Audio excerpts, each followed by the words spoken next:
রাধে রাধে বন্ধুরা, সবাই কেমন আছো? ভালো আছো তো? আমি ভালো আছি, কিন্তু আমার চোখ মুখ দেখে তো একটু খারাপ লাগছে। আমি সকাল থেকে কিছুই খাইনি, শুধু থাইরয়েডের ওষুধ খেয়েছি আর গ্যাসের ওষুধ। আমি খাওয়া ভুলে গেছি। কেন জানো? সেই কারণটা জানাবো বলে। দেখো, রান্না সবে বসিয়েছি। সকালে সেদ্ধ ভাত করে আমি বনগাঁ মহকুমা সুপার স্পেশালিটি হসপিটালে গেছিলাম, তার সম্বন্ধে কিছু বলবো। আমাদের বাড়ি হচ্ছে বনগাঁ, সবাই জানবে, নর্থ 24 পরগনার। বনগাঁ থেকে গোপালনগর, চাকদা বনগাঁ রোডে গোপালনগর। বনগাঁ থেকে 8 কিলোমিটার দূরে আমাদের বাড়ি। তো আমাদের যা কিছু হোক বনগাঁ হসপিটালেই অ্যাডমিট করতে হয়। তো কাল আমার বড় ভাইয়ের ছেলে আমার রাজদীপ বাবাকে কিসে কামড়েছিল আমরা দেখতে পাইনি। দুটো দাঁত বসানো দাগ পেয়েছিলাম, তাই বনগাঁ হসপিটালে নিয়ে সঙ্গে সঙ্গে কাল দুপুরে ভর্তি করা হয়। তারপর বিকালে ফোন আসে আমার কাছে, বিকালে না দুপুরেই ফোন আসে, মা ফোন করে যে রাজদীপ সোনাকে কিসে যেন কামড়িয়েছে, একটু অসুস্থ বোধ করছে, তাই আমরা হসপিটালে নিয়ে গেছি। তা হসপিটালে নিয়ে ওকে স্যালাইন দিয়েছে আর ব্লাড নিয়ে গেছে টেস্টের জন্য। তো খুব কান্না করছিল। আমি যে আমার শর্ট ভিডিওগুলো দেখলে শর্ট ভিডিওগুলো ফলো করলে দেখতে পাবে, ওর ভিডিওগুলো আমি না করে পারিনি। আমি এটা যদিও আমার অন্যায় হয়, আমি মাথা নত করে স্বীকার করে নিচ্ছি সবার কাছে, আমি হসপিটালের ভিতরেও দুটো শর্ট ভিডিও করে ফেলেছি। নার্সদের দেখিয়েছি, সে কথাটা বাইরে এসে দিয়েছিলাম, কিন্তু আমার ভাইপোর সঙ্গে যে কথাগুলো বলছিলাম আমার সোনা বাবার সঙ্গে, সেগুলো আমি ভিজিটিং আওয়ারে হচ্ছিল কথাগুলো বিকালবেলা। তারপর রাত্রেবেলা যে স্যার আসেন, সুদীপ্ত পাল, হ্যাঁ সুদীপ্ত পালই বললেন, উনার অ্যাসিস্ট্যান্টের নাম হচ্ছে সুমন। সেও যে সে তাদের কথাও পরে বলছি। তারপর স্যারের সঙ্গে আমার কথা হয় রাউন্ডের পর, যে স্যার কেমন আছে রাজদীপ? তো বলল যে 24 ঘন্টা না গেলে কিছু বলা যাবে না। তো ঠিক আছে বললো, সকাল 7টায় আসেন, কাল কথা হবে। সকাল 7টায় পৌঁছে গেলাম। সকালে সেদ্ধ ভাত করে ঘি নিয়ে, লবণ নিয়ে, আলু সেদ্ধ নিয়ে। ঘুম থেকে উঠতে লেট হয়ে গেছে, রাত 3টায় শুয়েছি। আমাদের এখানে 10 দিন ব্যাপী গোপালনগর হাই স্কুল মাঠে নামযজ্ঞের মহোৎসব হচ্ছে। তো সেখানে আমাদের আইসক্রিমের স্টল আছে, একটু ভাগবত কথা শুনতেও যেতে হয়, কীর্তনও শুনতে যেতে হয়, আবার দোকানদারি করতে হয়, রথ দেখা, কলা বেচা, যেটাকে কথাই বলে, দুটোই আমাদের হয়ে যায় স্বামী স্ত্রী। তো তারপর ফোন আসলো। ফোন আসার পর আমি আর মেলার মাঠে যেতে পারলাম না, কীর্তনের মাঠে পাঠ শুনতে যেতে পারলাম না। বৃন্দাবন থেকে যে প্রভু এসেছিলেন তার পাঠটা আমি চ্যানেলে শেয়ার এখনো করিনি, করে দেবো। সেই প্রভুরই পাঠ ছিল। উনি বাঙালি নন, কিন্তু বাংলায় পাঠ করেছেন। কিছু কিছু কথা বেঁধে গেছে, শুনতে খুব ভালো লাগে। আমি হিন্দি বুঝি, দীর্ঘদিন বাইরে ছিলাম। প্রথমে ছিলাম ইউপিতে, উত্তরপ্রদেশ, তারপর ছিলাম গুজরাট, এটা সবই কর্মসূত্রে। তারপর ছিলাম ওড়িশাতে। আমার 3-4টে ভাষা শেখা আছে। আর বেঙ্গলি তো আমার বাংলা ভাষা, আর ইংলিশ আমি পারি না, পড়াশোনা করিনি বলে। মা বাবার কোনো দোষ না, আমার ভাগ্যের দোষ, তাই আমার ভাগ্যে ছিল না তাই। তো ওসব কথা ছাড়ো, যে কথায় আসি, মেন কথায়। আমি লোকমুখে শুনেছি যে ভগবানের পরের স্থান হচ্ছে ডক্টরের। তা আজ আমার মনের কথা, এটা আমার কারুর কথা না, আমার মন থেকে বলছি। বহুদিন বলার বা জানানোর ইচ্ছা ছিল সবাইকে, কিন্তু ভেবেছিলাম আজ থেকে এখনো 2-3 বছর পরে জানাবো কথাটা, কিন্তু আজকে জানাতে বাধ্য হচ্ছি। আবারও 2-3 বছর আগে হয়তো, যদি কোনোদিন এই সৌভাগ্য হয় আমার, সেদিন আবারও একটা ভিডিও আমি সেন্ড করব আজকের মতো। তো বলি, আজকে এই ডক্টর সুদীপ্ত পাল, সুমন যার অ্যাসিস্ট্যান্ট, সে আমাকে বলল নামটা, তাই বলেই তো সেভ করে নিয়ে আসলাম। যদিও ভুল হয়ে থাকে, সুমন ভাই তোমার উদ্দেশ্যে বলছি যে আমার হয়তো নামটা ভুল হতেও পারে। বনগাঁ মহকুমা হসপিটালের ডাক্তার সুমন, যার অ্যাসিস্ট্যান্ট বা কম্পাউন্ডার বা বলা যেতে পারে, ডক্টরের সঙ্গে যে থাকে, তার নাম ধরেই বলছি। শিশু বিশেষজ্ঞ। আজ রবিবার, আজ সকাল 7টায়ও যে ডক্টর ডিউটি দিয়েছেন সেই ডক্টরেরই নাম বলছি। আমি হসপিটালে হয়তো ভিডিও করা মানা থাকতে পারে, আমি রুলস জানা নেই তাই আমি ভিডিও করিনি বা ভিডিও করার অবস্থায় ছিলাম না। স্যারের কথাগুলো আমি দাঁড়িয়ে শুনছিলাম। যখন পেশেন্টগুলো রাউন্ড দিয়ে দেখে আসার পরে একে একে ডাকছে পেশেন্টের নাম ধরে, বাচ্চাদের গার্জিয়ানরা যে শুনছে তোমার বাচ্চা এমন আছে, ছুটি হয়েছে, ভালো আছে, আর কদিন লাগবে সুস্থ হতে, এত সুন্দরভাবে এত হাসির কথা বলছে। বাচ্চাদের হাসাতে হয় যেমন করে, তো বাচ্চাদের গার্জিয়ানদের হাসাচ্ছে, তাহলে বাচ্চাদের সঙ্গে কেমন সুন্দর কথা বলে। আমি এটাই ভাবছিলাম। তারপর আসলো আমার রাজদীপ সোনার নাম। তখন আমি গেলাম, বললাম স্যার হ্যাঁ আমাদেরই ছেলে ভর্তি, আমারই। তা বলছে ও তো ছুটি হয়ে গেছে। তা বলছি স্যার একটা কথা জিজ্ঞাসা করবো? তা বলছে হ্যাঁ বলুন। তা বলছি স্যার ওর ব্লাডটা যে নিয়েছেন, টেস্ট করা হয়েছে, ওকে সত্যি কিসে কামড়িয়েছে? আমরা তো দেখিনি। তা বলছে এই টেস্টটা কলকাতায় হয়, এখানে হয় না মা। জানি না কিসে কামড়েছে, তোমাদের ছেলেটা সুস্থ আছে এটাই ভেবে বাড়ি যাওনি, ও ভালো আছে। তো এইটুকুই আমার স্যারের সঙ্গে কথা হয়েছে। তারপর অ্যাসিস্ট্যান্টের কাছ থেকে অ্যাসিস্ট্যান্টের নাম্বার নিলাম, স্যার কবে আউটডোর করেন, কোথায় বসেন, সবকিছু শুনলাম। তো আমি সেই আমার এই নয়ন দিয়ে আমি তো ভগবান শ্রীকৃষ্ণকে, সেই আমার শ্যামসুন্দরকে, সেই রাধা মাধবকে তো দর্শন করতে পারবো না। তা আমি 4টে ডক্টরের মাধ্যমে, 4টে ডক্টরের সঙ্গে আমার পরিচয় আছে, তাদের সঙ্গে কথা বলেছি দীর্ঘক্ষণ। তো তাদের মধ্যে আমি ভগবানের রূপ, ভগবান এর রূপ দেখতে পেয়েছি। শ্রীকৃষ্ণ, ভগবান শ্রীকৃষ্ণের সঙ্গে কারো তুলনা করা উচিত নয়, কিন্তু আমি তাদের রূপ দেখেছি। আমি তো শ্রীকৃষ্ণকে নিজ নয়নে কোনোদিন মনে হয় এই অধমের এই দেহটা যে কৃষ্ণ সেবায় লাগবে সেটা জানি না, তো নয়নে দেখবো সেটার কি আছে। 41 বছর বয়স, কত অসৎ কর্ম করেছি, জ্ঞানত অজ্ঞানত তার ঠিক নেই, এখনো করে চলেছি, করব, কিছুই জানি না। তো আমি 16 বছর আগে এক ডক্টরের সঙ্গে আমার কথা হয়, দেখা হয়, দীর্ঘক্ষণ কথা হয়। তার মেডিসিন চলছে 16 বছর ধরে।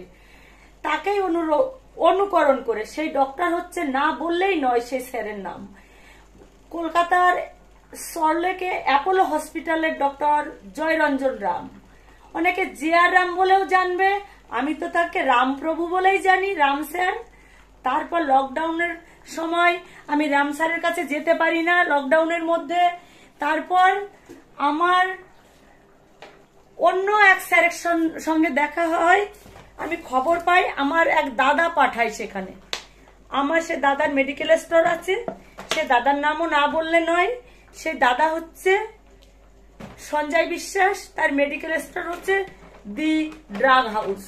সে একজন দাদা বা বন্ধু যাই বলতে পারো, সে আমার মাসির ছেলে হয়। সে কোনোদিন ভালো উপদেশ ছাড়া খারাপ উপদেশ দেয়নি, আমাদের পারিবারিক হোক, সাংসারিক হোক, আর আমার ছেলেদের দিয়ে হোক। আমার বড় ছেলেকে মাধ্যমিক অবধি পড়িয়েছে, আমার বড় ছেলে সায়েন্স গ্রুপ সে দেখেছে, বড় ছেলে সায়েন্সে অঙ্কে পেয়েছিল 97%। 4টে সায়েন্সেই 3টে লেটার নিয়ে সে পাশ করেছে মাধ্যমিকটা। আরো একটু বেশি বলে ফেললাম। তারপর যে স্যারের পরিচয় ঠিকানা দেন, সে স্যার এখনো আমি জানি না কোন হসপিটালে চাকরি করেন বা রিটায়ার্ড হয়ে গেছেন। শুধু এইটুকু জানি, গোপালনগর থেকে যেতে হয় নহাটা সরকার মেডিকেল। নহাটা সরকার মেডিকেলে বসেন ডক্টর তীর্থঙ্কর দাশগুপ্ত, তীর্থ স্যার। আমি তীর্থ স্যার বলে ডাকি, যেহেতু তিনি একজন সম্মানীয় বা একজন শিক্ষিত। আমি নিজের সন্তানের সঙ্গে তুলনা করতে চাই না, আমার ছোট ছেলের নাম তীর্থ, তাই আমি তিনাকে সরাসরি তীর্থ বলে ডাকতে পারি না। তাই আমি ফোন করে যখনই নাম বুকিং করাই দেখানোর জন্য, আমি বলি কি তীর্থ স্যার আসবেন। আমি তীর্থঙ্কর বলি না, আমি বলি তীর্থ স্যার আসবেন। তো আমার ছেলের মতোই আমি তাকে সম্মান করি, শ্রদ্ধা করি। আর তাদের এই রাম স্যার আর তীর্থঙ্কর স্যারের মুখশ্রিত বাণী আর মেডিসিন দ্বারা আমি আজ বন্ধু তোমাদের সামনে মানে সশরীরে ধীর মস্তকে আমি কথা বলছি। শুধু একটু ব্যস্ততা আছে, আমি রান্না করব, দুপুর এখন 1:30 বেশি বেজে চললো, সেবা নিতে হবে। হাজবেন্ড গেছে বাজারে মোটরসাইকেল ঠিক করতে, আসবে, তাকে দুপুরে সেবা দিতে হবে। তারপর আমাদের আবার কীর্তনের মাঠে আইসক্রিমের স্টল আছে, সেখানে সে যাবে আগে, আমি একটু পরে যাব। তা ভাবলাম রান্না করতে করতে কথাটা শেয়ার করেই ফেলি তোমাদের সঙ্গে। আর একজন স্যার, তার নাম আমি বলবো, বনগাঁ মহকুমা হসপিটালের সুপার স্পেশালিটি হসপিটালের ডক্টর, সার্জন ডক্টর, আমি ইংলিশে উচ্চারণ করতে পারবো না, আমরা যেটাকে মাইক্রোসার্জারি বলি, যেটা ফুটো করে মানে হাতে চিরে নয়, মেশিনের দ্বারা অপারেশন করে, সেই ডক্টর লক্ষণ সাহা, এল সাহা নামে চিনবে অনেকে। তার অ্যাসিস্ট্যান্ট আছে ভাইদা। এইসব ডক্টরের অ্যাসিস্ট্যান্ট যারা, তারাও মানে ডক্টরের সান্নিধ্যের থেকে তারাও যে এত অমায়িক, তাদের কথাও না বললে বলা কম হয়ে যাবে। সেই ভাইদাও এত ভালো, সবাই, সব অ্যাসিস্ট্যান্ট সবাই ভালো। তো এই ডক্টর এলশার কাছে আমার হাজবেন্ডের গল ব্লাডার অপারেশন হয় আর আমার বৌমার অ্যাপান্ডিসাইড অপারেশন হয়। তো ইনারা যে এত সুন্দর ব্যবহারে, তার ওষুধ, তার প্রতি বিশ্বাসেই রোগটা সারতে বা সুস্থ হতে বাধ্য। তাই আমি আর বেশি কিছু বকবক করব না, আমি এখন রান্নাটা করব মন দিয়ে। আমি রান্না করতে খুব ভালোবাসি আর রান্না করে খাওয়াতেও ভালোবাসি। বন্ধুরা, তোমরা যদি আমার বাড়ি আসো কোনোদিন, তোমাদের নিমন্ত্রণ রইল, আমি রান্না করে খাওয়াবো। তোমরা যা খেতে চাইবে, আমি যা রান্না করতে পারি, আমি ঘরোয়া বাঙালি গৃহবধূ। আমি ফ্রাইড রাইসটাই করতে পারি, আমি বিরিয়ানি করতে পারি না। আর এখন তো আমি আমার প্রভুর সেবার জন্য মাছ মাংস রান্না করে দেব, কিন্তু আমি সেবা নেব না, কেউ অনুরোধ করবে না, আমি রান্না করে দেব। আমার সন্তানরা, আমার স্বামী, আমার ভাইপো ভাইজি, আমার আত্মীয় স্বজন, আমার ভাগ্নে ভাগ্নি যারাই আছে, যারাই আমার বাড়িতে আসুক বা তাদের বাড়ি আমি যাই, আমাকে বললে আমি মাছ মাংস রান্না করে দেব। কিন্তু ভগবানের কাছে, রাধারানীর কাছে, শ্যামসুন্দরের কাছে একটু প্রার্থনা করবে সবাই, আমাকে যেন আর আমিষ ভক্ষ না করতে হয়। এইটুকু আমার তোমাদের কাছে নিবেদন, মাথা পেতে আমি এইটুকু তোমাদের কাছে অনুরোধ করছি।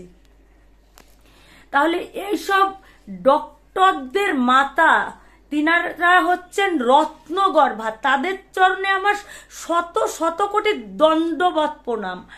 আমিও কোনোদিন যদি এই রকম মানে রত্নগর্ভা মা হতে পারি, এখনো আমি রত্নগর্ভা, কিন্তু ভিডিও শেয়ার করার মতো রত্নগর্ভা মা হতে পারি, অবশ্যই একদিন সেই ভিডিও আমি, যদি ঈশ্বর, সেই আমার পরম দয়াল, পরম দীনবন্ধু, সে যদি বাঁচিয়ে রাখে, সেই রাধারানীর কৃপা হয়, ততদিন যদি আমি জীবিত থাকি, কথা বলার অবস্থায় থাকি, এইভাবে সুস্থ অবস্থায়, তাহলে আমি সেই ভিডিও সেই দিনই শেয়ার করব, যদি সেই রত্নগর্ভার মতো রত্নগর্ভা মা হয়ে থাকি।